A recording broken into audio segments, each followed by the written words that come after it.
Mientras se desarrollaban los hechos que vimos anteriormente en Buenos Aires, donde claramente el puerto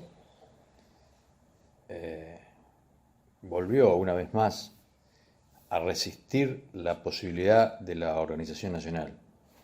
Más allá de los posicionamientos ideológicos, más allá de las pertenencias políticas a partido unitario, federal, lo cierto es que Buenos Aires resistía la posibilidad de que alguien que no fueran ellos mismos tuvieran el goce de la aduana, fundamentalmente, de los ingresos de los derechos de importación y exportación que producía la aduana y del sistema económico que de algún modo giraba en torno a eso, que era un sistema económico básicamente agroexportador y de cuyas ganancias fundamentalmente se apropiaba Buenos Aires, de manera que cualquier tipo de organización institucional que sacara esos derechos de la órbita de Buenos Aires iba a ser resistido. Entonces, más allá de eso, más allá de los sucesos que vimos del 11 de abril, sublevándose contra lo estatuido por Urquiza, que había sido el ganador de Caseros, más allá de los sucesos producidos por el bloqueo que había hecho Coe, que a la sazón resultó ser un mercenario, de Hilario Lagos y demás. Fuera de eso, en Santa Fe siguió desarrollándose la convención, el Congreso General Constituyente, y finalmente produjo una constitución que fue jurada por todas las provincias, que como dijimos fue sancionada el 1 de mayo, promulgada el 25 de mayo y jurado el 9 de julio, todo el año 53. La verdad que la producción intelectual y el debate que se dio en el marco del Congreso Constituyente es muy importante. Seguramente ustedes lo van a ver más específicamente en detalle en Derecho Constitucional. Acá vamos a tratar de hacer una vinculación de las discusiones que hubo en el marco de la Constitución al proceso histórico. El primer debate que se suscitó, curiosamente, dentro del Congreso fue el planteo del presidente del Congreso, que era Subiría, que era salteño, y que planteó algo que no era irrazonable, que es decir, si este era el momento de hacer la Constitución, cuando Buenos Aires estaba en disidencia. Digamos, la provincia más importante, la hermana, entre comillas, más importante, no estaba participando del Congreso Constituyente.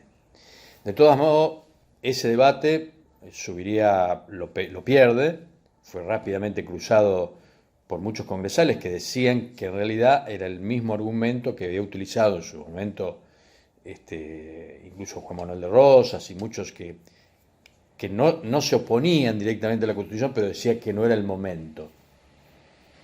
Entonces, el planteo de Subiría quedó en minoría y se siguió adelante con el proceso. Cabe señalar que en realidad dentro del Congreso Constituyente estaba lo mejor, digamos, de la intelectualidad y la política del interior del país, excepto obviamente Buenos Aires, que no participaba, y quizás con la excepción enorme de la falta de participación de Alberdi, ¿no? Por lo que veremos más adelante lo que significó Alberdi en la Constitución. Ahora, más allá de todos los que participaron, que dijimos que era una representación igualitaria, 2 por provincia, Fundamentalmente fue Gorostiaga, quien fue el que más trabajó en el texto, también Gutiérrez. Quizás los dos son los que más trabajaron en el texto que produjo la Comisión de Asuntos Constitucionales y que propuso finalmente a debate lo que sería la redacción de la Constitución del 53.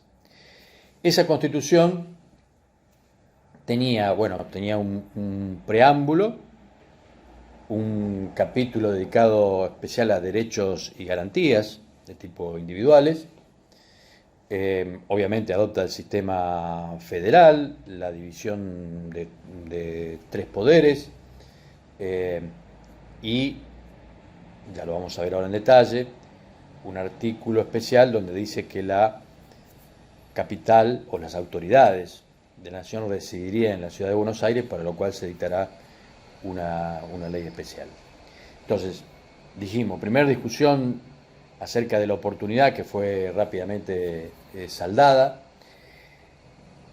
Una discusión que se dio en el artículo 2, vinculada al tema de la religión, y que también se va a dar con el artículo 14, que también sobre el mismo tema, que es si la nación adoptaba como única religión a la católica apostólica romana, tal cual lo venían sosteniendo numerosos antecedentes de intentos de constitución y constituciones anteriores, o si se adoptaba un texto donde más, moderado, donde el gobierno se obligaba a sostener el culto católico apostólico romano.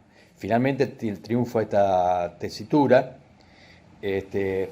al igual que en el artículo 14, donde se incorpora que cada ciudadano tiene la libertad de profesar libremente su culto.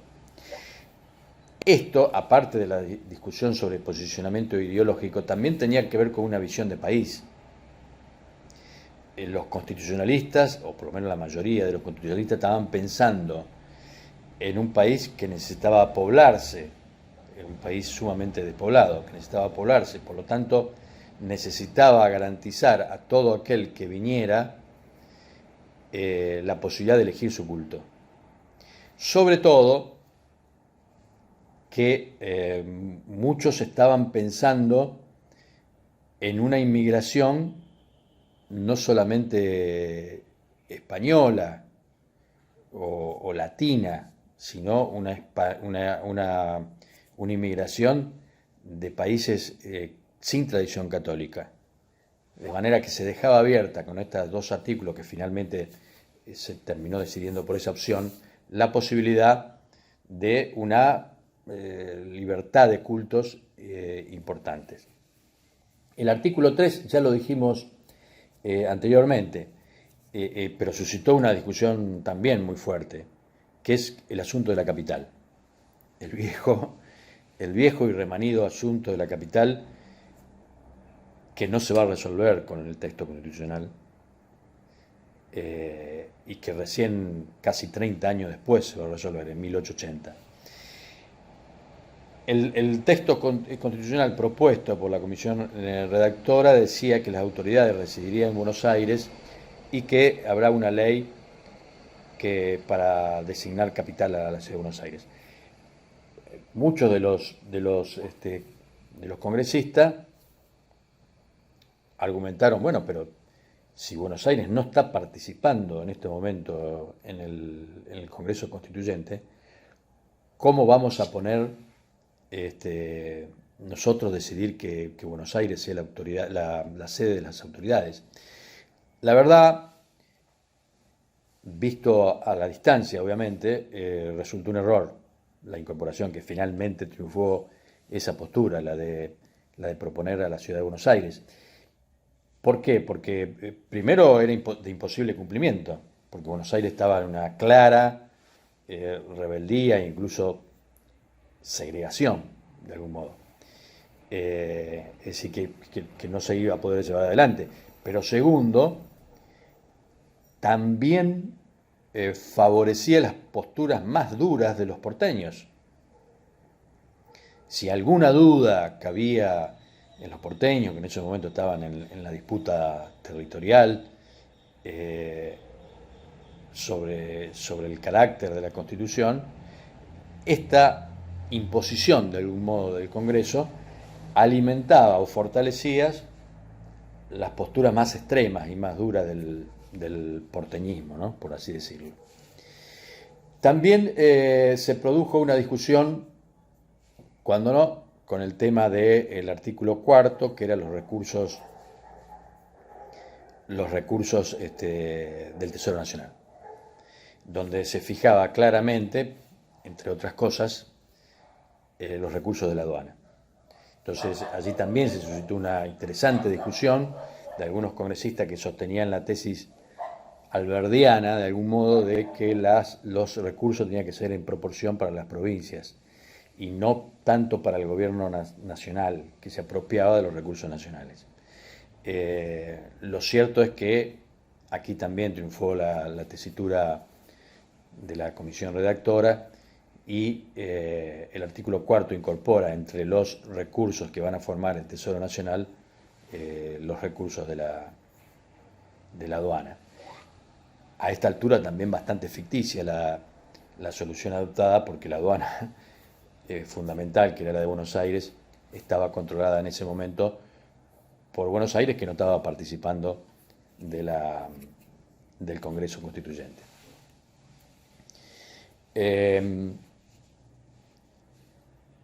Cuando pensamos en las fuentes de esta Constitución, bueno, las fuentes, la doctrina en general la clasifica entre mediatas, inmediatas.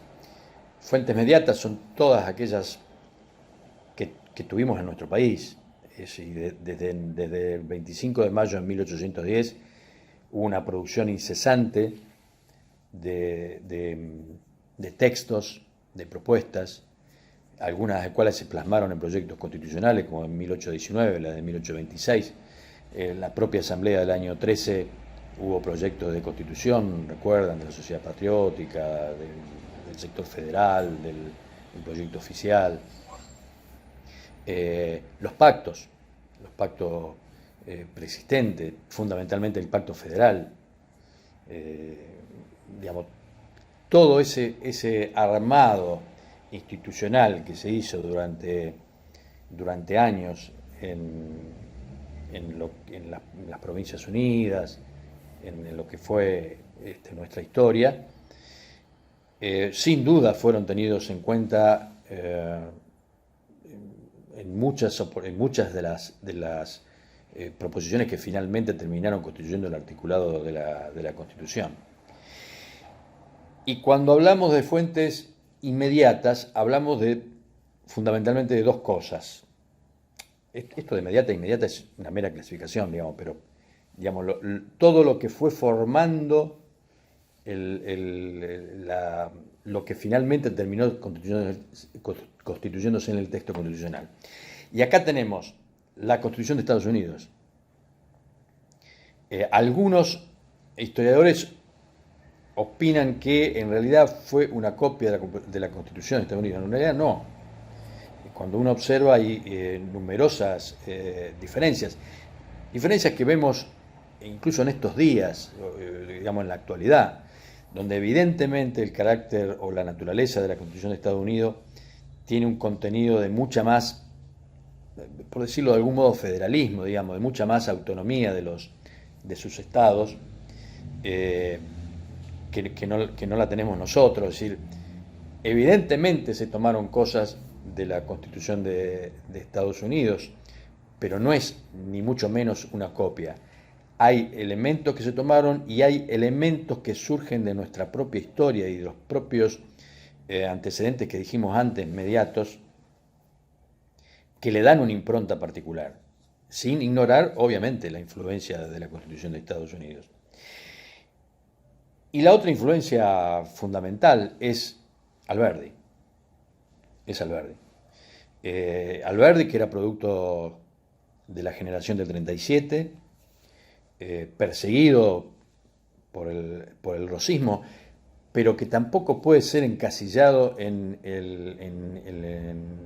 como unitario. Es un pensador muy interesante, que aparte de su libro, su obra esencial, que influyó sobre la Constitución, que son las bases, fue un autor muy prolífico e incluso de polemizar. Hay dos libros muy interesantes que son Proceso a Sarmiento y Proceso a Mitre, que si lo pueden ver son muy interesantes, donde se nota a un intelectual capaz de pensar por sí, capaz de no imitar, capaz de tener ideas originales, pero también basándose en la realidad. Y la verdad que la influencia de Alberdi en el texto constitucional fue muy importante, fue decisiva, a pesar de no haber, como dijimos anteriormente, haber él participado como congresal. En cuanto a lo que pide el programa de filiación, objetivos, en realidad la Constitución del 53 es hija de su tiempo. Es muy difícil siempre analizar 150 años después si se podría haber hecho mejor, distinta. Estábamos viviendo una circunstancia muy especial de un mundo globalizado, como varias veces ya lo dijimos en el curso de estas clases, y donde obviamente la impronta de la Constitución es de un cuño, si se quiere, liberal, donde se defienden fuertemente los derechos llamados a lo mejor ahora de primera generación, con derechos y deberes pensados básicamente con un criterio más individual. Creo que sería absurdo suponer que una Constitución de 1853 tuviera un contenido distinto o social, como veremos después en constituciones del siglo XX. El rol del Estado se pensaba fundamentalmente no como un Estado intervencionista, sino más vale como un Estado propulsor o si se quiere, promotor del desarrollo, pero no más que eso. Y obviamente se enmarca en un proceso económico, político, de ingreso de nuestro país en la mecánica del mundo global, como decíamos antes, y pensado básicamente como un país productor de materias primas y exportador, e importador de materias elaboradas o si se quiere, de productos manufacturados. Ustedes dirán, bueno, pero estos temas económicos, ¿cómo se plasman en la Constitución? Bueno, hay en todo el texto constitucional elementos que tienden a hacer pensar que este es el país que en ese momento se pensó. Y probablemente en esas circunstancias era difícil pensar otras alternativas. Seguramente las había, pero en los procesos históricos, las luchas que se dieron en la Argentina, lo que nosotros hemos marcado reiteradamente, las distintas intereses que dentro de la Argentina coexistían entre el interior mediterráneo, entre el litoral, entre Buenos Aires. Bueno, es la síntesis que permitió ese tiempo. Y la verdad que salió ese texto constitucional que aún hoy nos está rigiendo, obviamente con todas las reformas que ya veremos, pero que nos sigue rigiendo. Y que lamentablemente no fue en ese momento asumido por Buenos Aires, por los motivos que ya vimos, pero que con el correr del tiempo va a ser asumido, como veremos más adelante.